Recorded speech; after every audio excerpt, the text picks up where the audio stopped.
Então eles ali, ó, os Ben TV, farmando a aurinha deles. Toma. Cara, toda hora aparece um pássaro muito da hora aqui, mano. Tem um que apareceu, que é parente do tucano, muito bonito. Eu vou ver se eu tenho o vídeo aqui ainda. Mas direto vê uns passarinhos muito loucos aí, mano.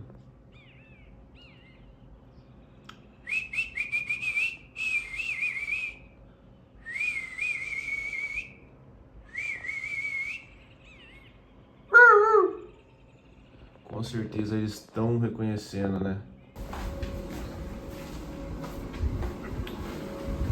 Carninha esquentando. Ó o baita vento, filho. O baita vento.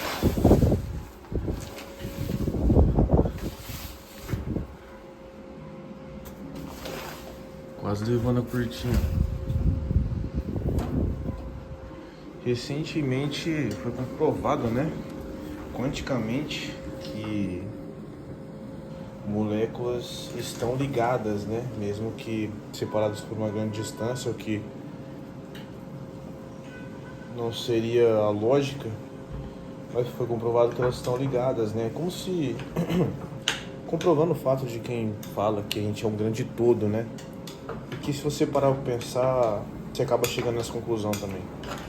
Mas claro que divide opiniões, né?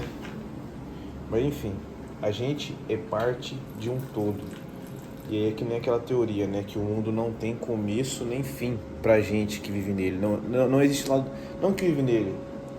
No final das contas, não existe lado de fora. Então é difícil a gente retratar algo que não tem um ponto final.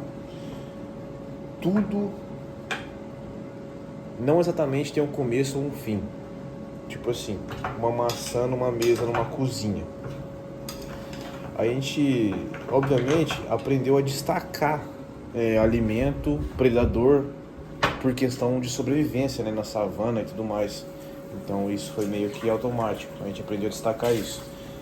Então, quando a gente vê, se a gente vê essa cena que eu descrevi, a gente vai falar, não, isso é uma maçã, e vai tratar a maçã como um objeto independente, a maçã é a maçã, independente, mas na verdade não é. Tipo assim, a maçã é feita por um contexto inteiro que inclui ela ali. Até a gravidade molda o formato dela. Ou seja, ela não é exatamente um objeto independente. Ela faz parte do contexto e é moldada por esse contexto. E aí eu falei, como, por exemplo, a gravidade, que molda ela daquela forma. Por exemplo, se alienígenas, né? Vamos pegar um exemplo aí, besta, para ver se dá para explicar. Se uns alienígenas pegasse e por algum acaso encontrasse essa maçã no espaço, lá no espaço, eles fossem, pegassem a maçã e começassem a estudar, eles iam conseguir chegar na conclusão e saber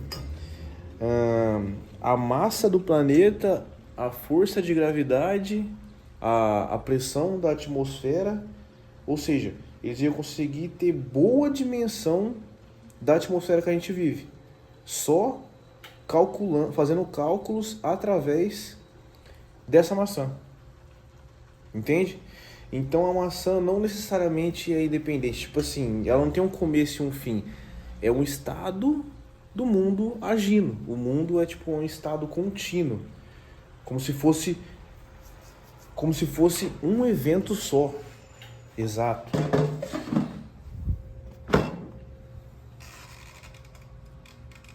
Como se tudo isso, tudo nascendo, morrendo, as coisas passando, tudo isso é um evento só. Mas é normal que a gente trate, que a gente interprete coisas como um evento específico e tal. Faz todo sentido pela nossa existência aqui, a maneira que a gente vive e tal. E até para separar as coisas melhor. Mas olhando mais de trás, você olhando um ângulo mais visto, um ângulo mais amplo, é tudo um grande evento só, contínuo. Tá ligado? E aí eu dei esse exemplo da maçã, e aí tem uma parada tipo assim, o Sol. Como que a gente poderia especificar o tamanho do Sol, que é outra coisa do nosso mundo, né? Aí muitas pessoas falariam, tipo, escolheria medir o tamanho do Sol pela sua superfície. O que faria sentido, mas a superfície do Sol não é rochosa, né? O que deixaria mais simples de fazer isso. Aí você poderia interpretar dessa forma, medir pela superfície mais densa. Aí tem os raios, né? Como é que fala? Aquelas explosões de calor, né? De magma que chegam a milhares e milhares de quilômetros, né? E isso expande muito. Aí se resolver tirar por essa medida, já se expande muito o tamanho, né? Porque essas explosões aumentaria muito a dimensão dele, entendeu? Então, em tese, ele não terminaria na superfície dele, na onde a gente estaria interpretando que é o final. E aí, vamos imaginar as pessoas cegas. Vamos imaginar que todo mundo fosse cego aqui. Eles não teriam a dimensão do Sol. O Sol, para eles, seria sentir o calor. Que esse calor que a gente sente, essa luz, é por conta do Sol. Ou seja, o Sol se estenderia até aqui. Porque o Sol é uma das razões da gente sobreviver aqui. Então ele se estenderia até aqui. O calor dele, se fosse medir pelo calor dele, ele chegaria até aqui. Como, por exemplo, quando uma pessoa vai colocar a roupa para secar, ela fala, a gente pode escutar, vou colocar a roupa no sol. Mas isso não quer dizer que ela vai colocar a roupa na superfície solar. Sabia disso? Não quer dizer. Quer dizer que ela vai colocar a roupa no sol, no calor do sol, a exposição do sol, que tá chegando até aqui. Doideira.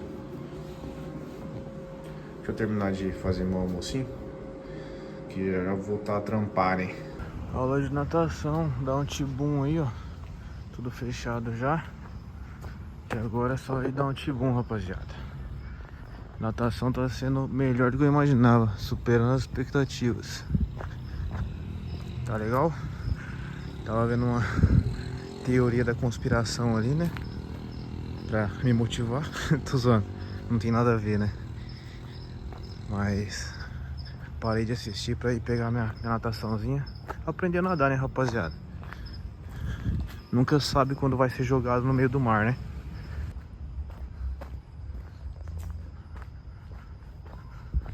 Isso aí. Tudo calmo no litoral.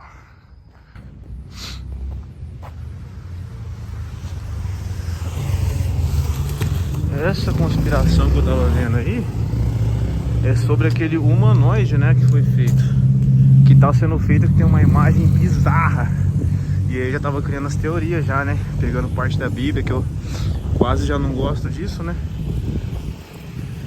E aí eu tava pegando passagem da Bíblia dizendo sobre, né? Sobre fortalecer a imagem daquilo e disso. E chegando à conclusão de que a tecnologia, que é o que eu trabalho hoje, é o que vai levar nós pro beco escuro, né?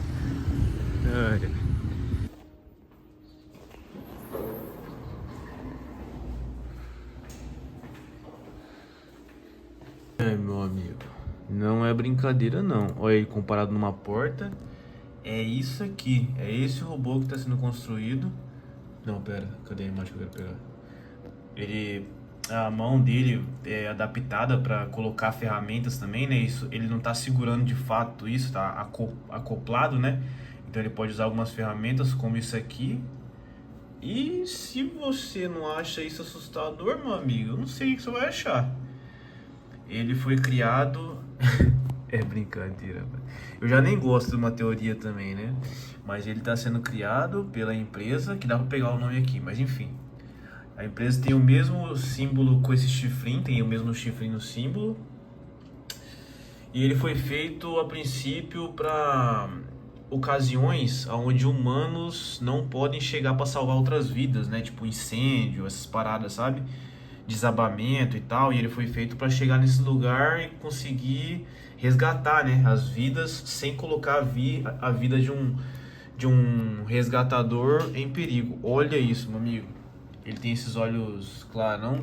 Tem uma imagem mais assustadora, cara. Mas eu não tô achando. É bizarro isso aqui. E aí ele foi construído com esse propósito. Mas os próprios desenvolvedores, vai segurando, já colocaram, já estão trabalhando em pontos vulneráveis dele, para um ser humano conseguir parar ele, né? Estão deixando os pontos fracos nele, porque, ou seja, até eles têm dúvida, têm medo dele sair fora do controle, né? Então eles colocaram alguns pontos fracos, parece que tem aqui no peito, tem um gesto, né? Mas aí é conversa fiada esse bagulho de gesto aí. Não, se ele tiver programado para te atacar, você pode fazer o gesto que for, né? Mas enfim, ou seja, eles estão programando esses pontos fracos aí para um ser humano conseguir parar ele, ou seja, nem eles estão confiando, né? Mas enfim. E isso aqui é bizarro. Ele foi feito como um centauro. Aí eles explicam certinho que foi feito como um centauro, porque daí não tem aquele erro de robôs que já tem hoje em dia testados, e eles são como a gente, né? Andam de dois pés e eles desequilibram às vezes e caem, né? Aí aqui ele não cairia resgatando um humano, ou em qualquer ocasião ele não cairia tão fácil, né, desequilibrando, e também economizaria energia parado, né, por ser mais fácil de equilibrar, porque ele tem 4 patas. E doideira. E aí tem uma passagem, mano, e essa aparência que me pega, tá ligado? Essa aparência que me pega, mano. Não tô achando a foto que eu queria aqui também. Tipo assim, essa aparência não tão amistosa que me pega, tá ligado? Mano, esse aqui lembra algumas, se vocês gostam aí de figuras, né, dos nossos ancestrais aí e tal, figuras não tão, né, não tão positivas assim, você vai lembrar do que isso parece, né? É doideira você você construir algo assim e programar com essa aparência não tão amistosa, né? Meio contraditório. Enfim, e aí beleza. Esse chifrinho, essa aparência. Que mais tinha? Essa aparência dele, por que pesa tanto? Na minha concepção, né? Porque tem uma passagem da Bíblia que fala que a imagem da besta será é uma palavra que quer dizer dar vida na Bíblia, que é fôlego. A passagem a imagem da besta ganhará fôlego. E fôlego na Bíblia quer dizer... Mano, eu tô segurando o celular, peraí, deixa eu digitar isso aqui. Fôlego na Bíblia. Fôlego.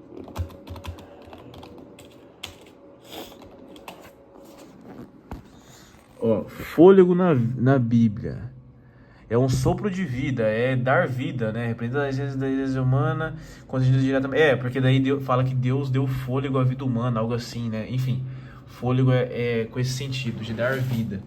Então, a imagem da besta ganhará fôlego, algo assim, tá? A passagem, né? Bom, isso aqui é uma imagem, remete a uma imagem. Agora fica a julgamento do que, né? Eu posso pesquisar aqui, mas não vou. A gente sabe do que isso remete a imagem. Tem figuras aí. E diz lá, né, que cairá fogo do céu. E hoje nós podemos ver isso, nós já vemos isso. Acontece, seja de lixo espacial, seja de meteorito, que aí não seria nada extraordinário. Mas acontece devido à tecnologia também. E hoje temos drones, né? E ele não fala especificamente... Tipo assim, a gente não tem que ver bolas de fogo caindo do céu perfeitinha. Não, ele pode estar se referindo a fogo caindo do céu, pode ser os próprios drones que conseguem simular hoje um fogo caindo do céu, que já até tem show assim, né? De fogo caindo do céu, mas são os drones, né? São os drones. Enfim, e a tecnologia proporciona isso hoje em dia. A gente já tem o pagamento em cartão, que é através do chip, que é no cartão, beleza? Eu tenho isso aí, todo mundo tem. Pelo celular também e tal. Mas esse chip já tá começando. Aí vem a parada do chip da besta, né? Que eu não sei se é ou não, mas já tá começando a ideia de pagamento através de chip implantado na mão. Fica na palma, perto do dedão dessas pessoas que elas implementaram, né? Isso aí é papo de quem já tá muito fissurado na tecnologia, né? Quem se rende totalmente à tecnologia. E aí tem aquela história, né? A galera lá antiga falava assim, pô, mas os meus pais falavam disso, né, dos fins dos tempos, e nada acontecia. Os pais dele, ou seja, os avós falavam disso e nada acontecia. Só que no tempo da... Vamos pegar um recorte mais recente, né? Tipo, tirando os avós, os pais. O mundo evoluiu desse jeito, a tecnologia chegou num ponto recentemente, muito recentemente. Então, até num recorte aí atrás, dos nossos avós, dos nossos pais aí e tal, dependendo da idade, não tinha como acontecer esses eventos, porque era outro mundo, a tecnologia estava, né, tava muito limitada ainda, extremamente, né? Recentemente que a tecnologia ganhou esse salto gigantesco, né, depois do banco de dados e tudo mais, que consegue armazenar e analisar todos os dados que traficam por aí, né, enfim, trafecam, enfim, não sei, fugiu a palavra. Então, ou seja, a gente chegou nesse mundo capaz de acontecer essas coisas agora, num recorte muito recente. Então, não sei, né? Só tô jogando no ar, Tô ficando louco. Tô fazendo um negocinho pra comer aqui e vou comer mais.